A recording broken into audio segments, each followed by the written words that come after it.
Hi friends, నేను మీ సీతా మహాలక్ష్మి. ఈనాటి కథలకి స్వాగతం. ఈరోజు మనం స్థూలకాయానికి చికిత్స అనే పంజాబీ జానపద కథని చెప్పుకుందాం.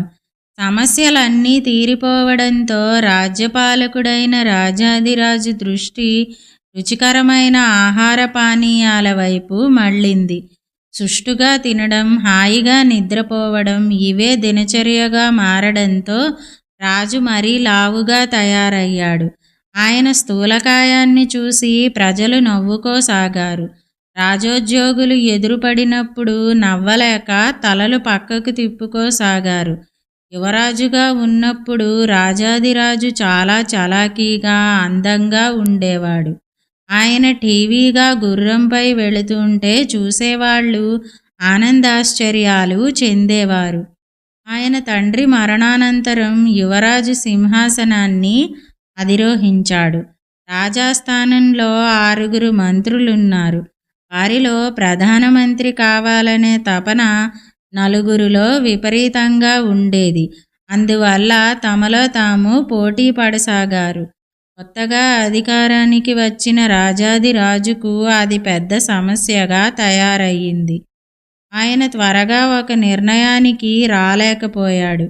అందువల్ల మంత్రులు తమ బాధ్యతల పట్ల నిర్లక్ష్యం చూపసాగారు. దాంతో పరిపాలనా వ్యవస్థ అస్తవ్యస్తమైంది. రాజాదిరాజు తీవ్రంగా ఆలోచించాడు. విశ్వాసపాత్రులైన అధికారుల సాయంతో పరిపాలనా వ్యవహారాలను చక్కదిద్దాడు. ప్రధానమంత్రి పదవికి పోటీ పడుతున్న 4 మంత్రులను తొలగించి వారి స్థానంలో కొత్త వారిని నియమించి వారికి మరిన్ని అధికారాలు ఇచ్చాడు. దాంతో పరిపాలనా వ్యవస్థ పూర్తిగా అదుపులోకి వచ్చింది. సమస్యలన్నీ సమసిపోయి రాజ్యంలో శాంతి సుఖాలు వెలిశాయి. వెంటనే దృష్టి సారించవలసిన సమస్యలేవీ లేవు గనక రాజుగారి దృష్టి ఆహార పానీయాల వైపు మళ్ళింది. పర్యవసానంగా ఆయన మితిమించిన స్థూలకాయుడైపోయి చూసేవాళ్ళందరూ నవ్వుకునేలా తయారయ్యాడు. ఇది ఇప్పటి సమస్య. తనను చూసేవారందరూ ఎందుకు నవ్వుకుంటున్నారో రాజుకు ఓ పట్టాన అర్థం కాలేదు. విశ్వాసపాత్రుడైన ఒక మంత్రిని పిలిచి కారణం అడిగాడు. ప్రభువులు ఆగ్రహం చెందరని మాట ఇస్తే అసలు విషయం చెబుతాను అన్నాడు మంత్రి.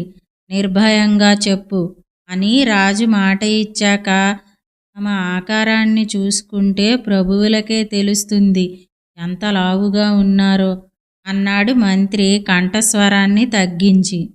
రాజు ఒకసారి తనకేసి పరిశీలనగా చూసుకుని, అవును, లావుగానే ఉన్నాను, మరి నన్నేం చేయమంటావు అని అడిగాడు. ప్రభువులు బలవర్ధకమైన ఆహారం తీసుకోవడం తగ్గించాలి అన్నాడు మంత్రి. అది అసాధ్యం అన్నాడు రాజు దృఢ నిర్ణయంతో. మంత్రి మరేమీ మాట్లాడకుండా మౌనంగా ఉండిపోయాడు.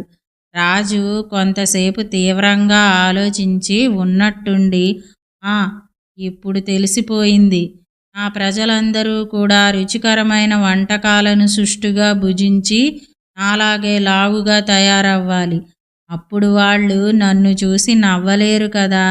ప్రజలందరికీ కావలసిన సరుకులను సరసమైన ధరకు ఇవ్వాలని వ్యాపారులకు పురమాయించు. అందరూ కడుపు నిండా తినాలి. 6 నెలల్లోగా ప్రతి ఒక్కరూ లావెక్కాలి. ఆ తర్వాత కూడా సన్నగా ఉన్నవారిని జైల్లో పెట్టి బలవంతంగా తినిపిస్తామని ప్రజలను హెచ్చరించు అన్నాడు. రాజాజ్ఞ క్షణాల్లో నెరవేర్చబడింది. ఎవరికీ జైలు పాలవడం ఇష్టం ఉండదు గనక అందరూ మితిమించి తినసాగారు. కావలసిన పానీయాలను తాగసాగారు. అందువల్ల ప్రజలందరూ స్థూలకాయులుగా తయారయ్యారు. రాజాదిరాజు రాజవీధిలో గుర్రంపై వెళుతూ దారికి ఇరువైపులా బారులు తీరి నిలబడిన స్థూలకాయులను చూసి ఎంతో సంతోషించాడు. అయితే ఈ సంతోషం ఆట్టే కాలం నిలవలేదు. అంతవరకు మెరుపుతీగలా అందంగా కనిపించిన రాజుగారి ఏకైక కుమార్తె మాళవిక కూడా రోజురోజుకు లావు కాసాగింది. ఆమె స్థూలకాయాన్ని రాజు చూడలేకపోయాడు. ఆయన మంత్రులను సంప్రదించాడు. వాళ్ళు పోటీపడి లావెక్కుతున్నారు. రాజాజ్ఞ నుంచి యువరాణిని మినహాయించాలని ఏకగ్రీవంగా సలహా ఇచ్చారు. అయితే యువరాణికి అప్పటికే ఎల్లప్పుడూ తింటుండడం అలవాటైపోయింది గనక ఆ అలవాటును ఆమె మానుకోలేకపోయింది. అందువల్ల ఆమె ఎప్పటిలాగే తింటూ లావుగానే ఉండిపోయింది. దీనికి ఏదైనా వైద్యం ఉండకపోదని ఆశించిన రాజు మరో ప్రకటన చేశాడు. యువరాణి స్థూలకాయాన్ని తగ్గించిన వైద్యుణ్ణి ఘనంగా సన్మానిస్తాం. ఆ వైద్యుడే గనక సన్నగా అందంగా ఉన్న యువకుడైతే యువరాణిని అతనికే ఇచ్చి వివాహం చేస్తాం. అతడే భవిష్యత్తులో ఈ రాజ్యానికి రాజవుతాడు. అయితే స్థూలకాయాన్ని తగ్గిస్తానని వచ్చి చేయలేని వాడికి శిరచ్ఛేదం తప్పదు. ఈ చాటింపు విని రాజ్యంలోని కొందరు వైద్యులు రాజు ఎదుటికి రావడానికి భయపడి ఎక్కడెక్కడో దాక్కున్నారు. ఇలా రోజులు, వారాలు, నెలలు గడిచాయి. కానీ ఒక్క వైద్యుడు ముందుకు రాలేదు.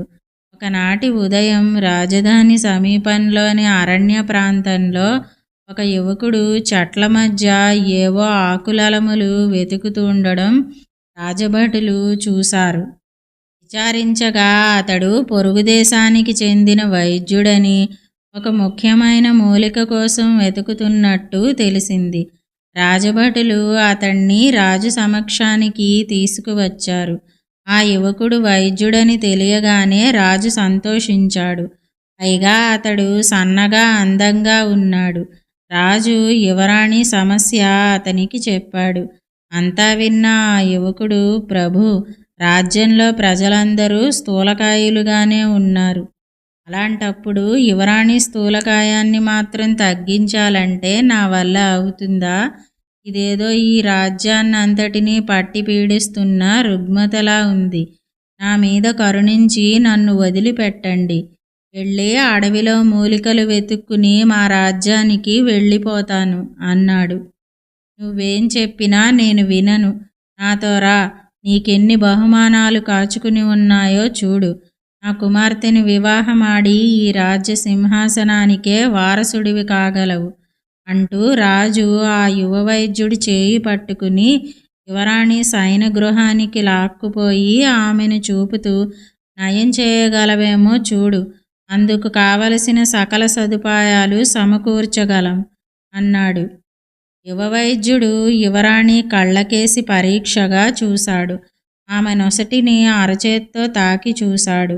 ఆ తర్వాత ఆమె చేతిని పట్టుకుని నాడీ పరీక్షించాడు. ఆ పిమ్మట కొంతసేపు మౌనంగా ఆలోచించి తల పైకెత్తి, ప్రభువులు క్షమించాలి. నీ కుమార్తె మరో 103 రోజులు మాత్రమే ప్రాణాలతో ఉండగలదు. అందువల్ల ఆమె స్థూలకాయాన్ని తగ్గించడం వల్ల ఎలాంటి ప్రయోజనము ఉండదు అన్నాడు విచారంగా. ఆ మాట వినగానే రాజదంపతులు దిగ్భ్రాంతి చెందారు. కొంతసేపటికి నెమ్మదిగా కోలుకున్న రాజు, నువ్వు నా కుమార్తె భవిష్యత్తు చెప్పినందుకు నిన్ను శిక్షించను. అయితే 103 రోజులకు పైగా ఆమె ఒక్కరోజు ప్రాణాలతో ఉన్నా నీ ప్రాణాలు దక్కవు. అంతవరకు నీకు కారాగారవాసం తప్పదు అన్నాడు. యువరాణి మాళవిక రానున్న తన మరణాన్ని తలుచుకుని కొన్నాళ్ళు దీనాతి దీనంగా విలపించింది. చెలికత్తెలను, తల్లిదండ్రులను శాశ్వతంగా వదిలి వెళ్లడం ఆమెకు తీరని వేదనను కలిగించింది. భోజనం అంటే విరక్తి పుట్టింది. కొన్నాళ్లకు ఆహారం ముట్టుకోలేకపోయింది. మరికొన్నాళ్లకు పానీయాలు తీసుకోవడం కూడా మానివేసింది. ఒట్టి నీళ్లతోనే సరిపెట్టుకోసాగింది.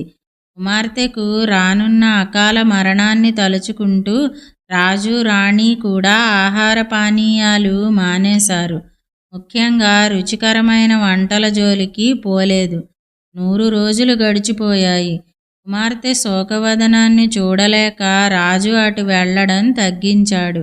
అయినా ఆమె ఆరోగ్య స్థితిని చెలికత్తెల ద్వారా ఎప్పటికప్పుడు తెలుసుకుంటూనే ఉన్నాడు. 101వ రోజు ఒక చెలికత్తె వచ్చి, ప్రభు, యువరాణి మందహాసం చేస్తున్నది.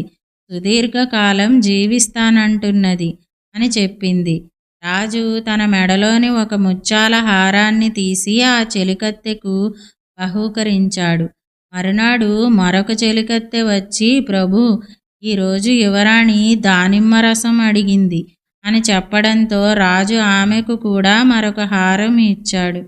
అందరూ ఆతృతతో ఎదురుచూస్తున్న 3వ రోజు రానే వచ్చింది. ప్రభూ, ఇన్నాళ్ల తరువాత ఈరోజు యువరాణి భోజనం చేశారు అంటూ ఇంకొక చెలికత్తె ఆనందకరమైన వార్త తెచ్చింది. రాజు ఆమెకు మరో హారాన్ని బహూకరిస్తూ, నేను రేపే వచ్చి మాళవికను చూస్తానని చెప్పు అన్నాడు పరమానందంతో. అయినా ఆమె అటు వెళ్ళగానే నా గారాల పట్టి నిజంగానే రేపు ప్రాణాలతో ఉంటుందా అన్న ఆలోచన రావడంతో రాజు మళ్ళీ విచారగ్రస్తుడయ్యాడు. మరునాడు తెల్లవారేసరికల్లా యువరాణి భవనానికి వెళ్ళడానికి రాజు సంసిద్ధుడయ్యాడు. కానీ అంతలోనే యువరాణి తన చెలికత్తెలతో కలిసి తండ్రిని చూడడానికి అక్కడికి వచ్చింది. మాళవిక, వచ్చావా?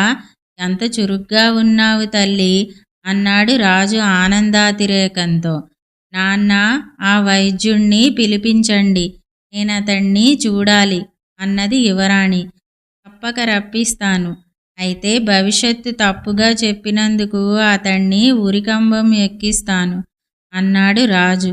నేను ఆరోగ్యంగా ప్రాణాలతోనే ఉన్నాను కదా, అతడెందుకు మరణించాలి అని అడిగింది యువరాణి. కొంతసేపటికి వైద్యుణ్ణి రాజు వద్దకు తీసుకువచ్చారు. నువ్వు చెప్పిన భవిష్యత్తును గురించి ఇప్పుడేమంటావు అని అడిగాడు రాజు. వైద్యుడు ఏమాత్రం భయపడకుండా గట్టిగా నవ్వుతూ, ప్రభూ, ఇప్పుడు యువరాణి సన్నగా చాలా చలాకీగా ఉంది కదూ, ఆమె స్థూలకాయం ఏమైంది?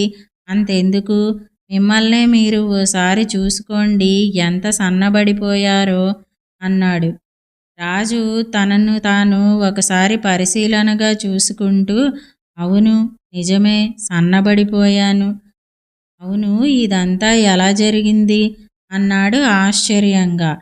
ప్రభూ, నేను ఎలాంటి భవిష్యత్తు చెప్పలేదు. మీరు మితిమించి భుజించకుండా ఉండడానికి తగిన వాతావరణం కల్పించాలనుకున్నాను. ఈ స్థూలకాయానికి అసలు సమస్య అమిత ఆహారం. ఇప్పటికైనా దయచేసి ప్రజలు స్థూలకాయులుగా ఉండాలన్న మీ ఆనతిని ఉపసంహరించుకోండి. వాళ్లను స్వతంత్రంగా వాళ్లకు కావలసిన ఆహారాన్ని తీసుకోనివ్వండి అన్నాడు వైద్యుడు వినయంగా. తప్పకుండా ఆ పని చేస్తాను. అంతకుముందు నేను నీకిచ్చిన మాటను కూడా నిలబెట్టుకోవాలి కదా. నీకు మాళవికకు త్వరలో వివాహం ఏర్పాటు చేస్తాను అన్నాడు రాజు మందహాసం చేస్తూ. కొన్నాళ్లకు మాళవిక యువవైద్యుడి వివాహం ఘనంగా జరిగింది. రాజాదిరాజు వానప్రస్థానికి వెళ్లడంతో యువవైద్యుడు సింహాసనం అధిష్ఠించాడు. ఇదండి స్థూలకాయానికి చికిత్స అనే పంజాబీ జానపద కథ. ఈ కథ గనక మీకు నచ్చినట్టయితే లైక్, షేర్, కామెంట్ చేయండి. మరిన్ని మంచి కథల కోసం మా ఛానల్ను సబ్స్క్రైబ్ చేసుకోండి. మళ్ళీ మరొక మంచి కథతో కలుసుకుందాం. అంతవరకు వింటూనే ఉండండి ఈనాటి కథలు.